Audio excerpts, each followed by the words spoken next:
आपका हमारे चैनल में। आज की इस वीडियो में हम धर्मेश मेहता जी से बात करेंगे और उनसे जानेंगे केतु महादशा के बारे में कि जब केतु दशा होती है तो वो क्या सिग्निफाई करती है, साथ ही साथ वो कब अच्छे रिजल्ट्स देती है। चलिए उनसे बात करते हैं। नमस्कार सर, आपका स्वागत है हमारे चैनल पे। नमस्ते। जी सर, जैसा कि आज आप पहली बार हमारे इस प्लेटफॉर्म पर आए हैं, तो मैं चाहती हूँ कि आप हमारे दर्शकों को अपने बारे में बताइए। मेरा नाम धर्मेश मेहता है। मैं 1989 से एस्ट्रोलॉजी कर रहा हूँ। ऑलमोस्ट 35 साल हो गए जी। और 91 से मैं खुद पढ़ाता हूँ। 2015 से मैंने अपनी यूट्यूब चैनल भी डीएम एस्ट्रोलॉजी बनाई हुई है, जिसमें बहुत सारे वीडियोस हैं और जी। ऑनलाइन प्लेटफॉर्म और बहुत सारी जगहों पे मैं लेक्चर्स वगैरह देता रहता हूँ। तो बाकी तो लोग जो फल दे प्राप्त करते हैं उससे ही पता चल जाता है कि हाउ सक्सेसफुल ऐसा है। जी, thank you so much sir. So आज जी। के हम अपने इस वीडियो में बेसिकली ये चर्चा करने जा रहे हैं आपसे केतु दशा के बारे में कि केतु दशा जब चल रही हो, जब केतु की दशा चल रही होती है तो जी। उसके जो परिणाम आते हैं, मान लीजिए किसी की केतु दशा चल रही है तो उसके जो जी। परिणाम आते हैं वो कैसे देखे जाते हैं। जी, बिल्कुल, बहुत अच्छा सवाल है। अब क्या है कि अष्टोत्तरी और विंशोत्तरी 2 प्रकार की दशा होती है ज़्यादातर। जी। अष्टोत्तरी में तो केतु महादशा ही नहीं होती, पता नहीं वो लेते ही नहीं है। तो विंशोत्तरी में जी। केतु दशा से ही दशा का आरंभ होता है। जैसे मेष राशि राशियों में प्रारंभ की राशि, ऐसा केतु वो प्रारंभ का नक्षत्र है। जैसे अश्विनी, मघा, मूल में किसी का जन्म हुआ है तो उसको केतु जी। दशा चालू होती है। अब जी। केतु दशा एक ऐसी अच्छी दशा है, ज़्यादातर लोग उससे डरते हैं, पर ये एक इतनी अच्छी दशा होती है, जिस समय में ये 7 साल का समय इसको दिया गया है, जिस समय पे आप अपने पूर्व जन्म के लोगों से उन आत्माओं से जुड़ते हैं। जी। जब कभी भी केतु दशा आती है, ये राहु दशा और केतु दशा में यही फ़र्क होता है कि राहु दशा में आपको जिनसे जो लेना है, वो लोग मिलते हैं।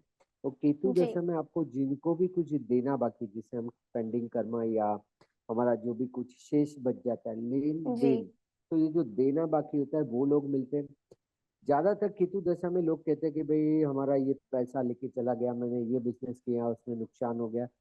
ये कोई वापस आने वाली चीज़ नहीं है, ये आपको जी। देना था, वो आए और वो चला गया। तो ये एक बहुत अच्छा समय था, जिन-जिन लोगों के जीवन में केतु महादशा आती है, तो समझ लीजिए कि आपको एक मौका मिला है अपने लेन-देन को पूर्ण करने का। इसीलिए केतु को मोक्ष का कारक भी कहते हैं। कुंडली में केतु अगर 12वें स्थान में, 5वें स्थान में हो, तो उसको मोक्ष का स्थान इसीलिए कहा जाता है क्योंकि ये जो लेन-देन है, अगर जी। अकाउंट सेटल हो गया, तो कोई वापस नहीं आएगा। तो जी। ये एक इतना अच्छा अवसर आपको प्राप्त कराता है कि भाई आपकी जो भी लेन-देन है वो पूरी कराएगा। अब ये देने का समय है, लोग ये नहीं समझते। अब आप इंतज़ार क्यों कर रहे कि कोई आए और आपसे ले जाए? जैसे ही दशा प्रारंभ होती है आप चालू कर दीजिए, दान पुण्य चालू कीजिए, जी। सत्कार्य कर चालू कर दीजिए। तो केतु दशा देखने का सबसे अच्छा प्रारंभ ये होता है कि आपके कौन से जीवन के समय में ये दशा आ रहा है। देखिए या बाल काल में अगर जन्म दशा में हुआ तो बाल, युवावस्था, मध्यम अवस्था या वृद्धावस्था।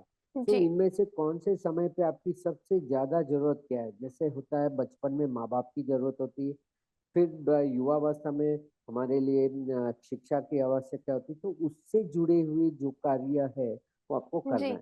तो केतु दशा आपके लिए एक उपाय लेके आती है, उपचार लेके आती है कि भई वही लोग जुड़ेंगे। और बहुत सारे लोग केतु दशा जैसे चालू होती है ऐसे बहुत सारे लोग फरियाद करते हैं मेरा ये दोस्त मुझसे छोड़ बिछड़ गया, मेरा ये साथी बिछड़ गया, हाँ, जी। पति-पत्नी में विवाद हो गया, भैया क्योंकि ये अकाउंट हो गया। आपका उनसे जो भी लेन-देन था वो समाप्त हो गया, अब वो नहीं आएँगे। जी। इसलिए केतु दशा में आए हुए लोग और केतु दशा से पूर्ण होने पे गए हुए लोग वापस नहीं आते। तो ये केतु दशा का सबसे अच्छा एक आपको कुदरत एक मौका देती है कि आप लोगों के साथ अपने व्यवहार खत्म करिए और मोक्ष की ओर करिए। जी सर, तो जो ये केतु दशा होती है ये हमें अच्छे परिणाम कब देती है। हुँ।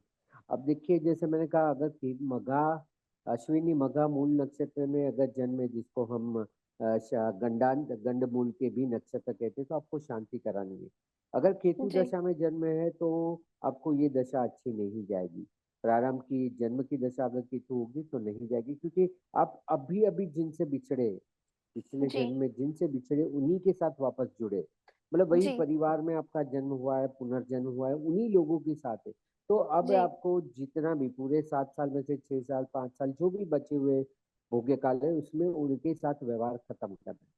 दूसरा होता है जी, जो शुक्र दशा में जन्म लेते हैं उनको कभी केतु महादशा नहीं आती। अगर 100 साल के ऊपर जिए तो आएगी।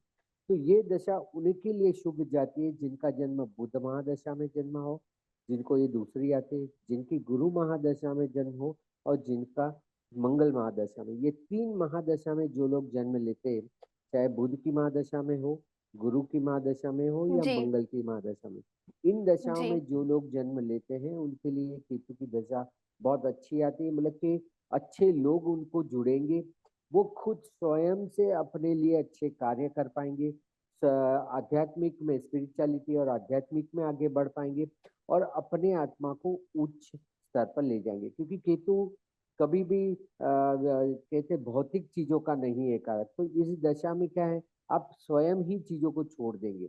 अब ऐसा होता जी है कि आपको नहीं छोड़ना है और छोड़ा है, उससे अच्छा कि आप स्वयं अपने आप ही छोड़ दो, तो वो ज़्यादा अच्छा होता है। तो ये केतु की दशा आपको ऐसा ऑप्शन देती है कि भाई आप स्वयं ही चीज़ें छोड़ते हैं, दान जी पुण्य की ओर लगते हैं, आध्यात्मिक के लिए लगते हैं। तो जिनका भी जन्म बुध महादशा में है, चाहे गुरु दशा में है या मंगल दशा में, इनके लिए ये केतु की दशा बहुत अच्छा अवसर लेके आती है। अब जिनकी केतु दशा में जन्म है, शुक्र दशा में, सूर्य दशा में, राहु दशा में और शनि दशा में, इनके लिए केतु दशा अच्छी नहीं जाएगी। जी उनको ज्यादा से ज्यादा उपाय करने पड़ेंगे, तब जाके अच्छा फल मिलेगा। बस इतना है कि चंद्र दशा में यदि आपका जन्म है तो शायद केतु की महादशा आपके जीवन में आए या ना भी आए। पर ये सभी के बीच में एक चीज ध्यान रखनी है कि आपकी अंतरदशा में केतु दशा आ सकती है। आपकी जी कोई भी महादशा चल रही हो, उसमें जब जब केतु की अंतरदशा है, ये एक आपको समय अवसर मिला है कि आप अपने आत्मा के लिए, आपके लेन देन के लिए जो जो जी चीजें बाकी रही है उसको दान पुण्य करके समाप्त करें। जी सर। तो जी, मेरा आखिरी प्रश्न आपसे यही होगा कि केतु दशा के लिए हम क्या उपाय कर सकते हैं जिससे हमें अच्छे परिणाम मिले? बिल्कुल। तो जैसे मैंने कहा, अगर आपका केतु दशा में जन्म है, शुक्र में है, सूर्य में, या जब कभी ऐसे समय पे केतु की दशा आती है जो समय पे आपको जरूरत है, जैसे युवावस्था है या जी मध्यावस्था है, जब आपको लोगों की और भौतिक चीजों की आवश्यकता होती है, अगर उस समय पे केतु दशा आ जाए तो आप जीवन के 20 साल में, 28 साल में, 40 साल में मोक्ष प्राप्ति के लिए नहीं निकल सकते। आपकी जिम्मेदारी जी है, आप परिवार जी लेके बैठे हैं, भौतिक चीजों की आवश्यकता है। तो उस समय पे केतु के लिए सबसे अच्छा उपाय अगर कोई होता है तो वो होता है श्री गणेश जी की उपासना, या गणेश जी का लॉकेट पहन ले, मूर्ति जी पहन ले, चांदी की हो या सोने की। तो गणेश जी को धारण करे, गणेश जी की उपासना करे, गणेश जी के मंत्र करे, उसके मंदिर में प्राया जाए, ये सबसे अच्छा होता है। क्योंकि हम जानते हैं कि राहु ही ग्रह था जिसका ये अमृत पान करने के समय पे सर कट गया था। तो जो ऊपर का जो सर है वो राहु है, और नीचे का जो धड़ है, जो बॉडी है, शरीर है, वो केतु है। वैसे ही श्री गणेश जी का भी ऐसे हुआ था कि उनका सिर कट गया था और उसकी जगह पे फिर शिव जी ने स्थापन किया था उनका। तो इसीलिए गणेश जी की पूजा जब इस समय पे करते हैं तो सबसे अच्छा होता है। प्लस हमसे एक ज्यादा इंद्रिय जिनके पास है वो श्वान है, कुत्ता जी जिसे हम कहते हैं। तो वो भी केतु का ही माना जाता है। तो केतु के लिए कुत्तों को पालने की बात मैं नहीं कर रहा हूँ, हमारे हिंदू धर्म में ये नहीं लिखा है।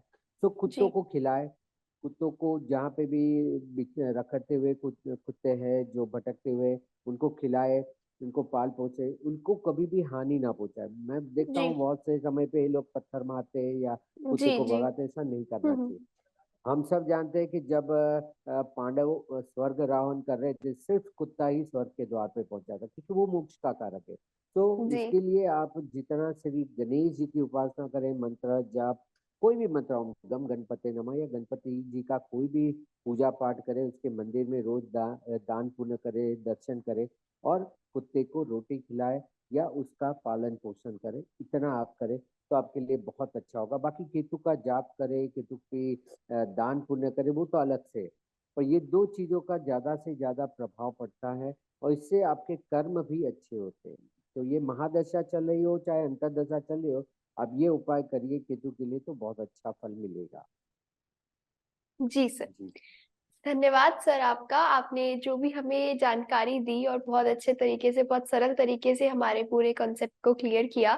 साथ ही साथ आपने केतु दशा के बारे में बहुत अच्छा से हमें बताया और साथ ही उसके उपाय भी बताए कि क्या-क्या उपाय करने चाहिए और वो कब अच्छे परिणाम देता है, कैसे देखी जी, जाती है, ये सारी चीज़ें आपने हमें एक्सप्लेन करी। तो मैं आपका इसके लिए जी, बहुत-बहुत धन्यवाद देती हूँ कि आपने अपना कीमती समय निकाल कर हमें समझाया, हमें सारी जानकारी दी। जी, thank you so much sir. धन्यवाद, धन्यवाद।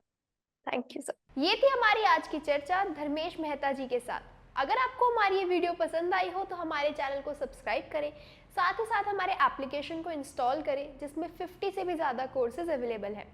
इसी के साथ डिस्क्रिप्शन में हमारे व्हाट्सएप ग्रुप का लिंक है, उसे ज्वाइन करें जिसमें आपको लेटेस्ट ऑफर्स और अपडेट्स मिलेंगे। धन्यवाद।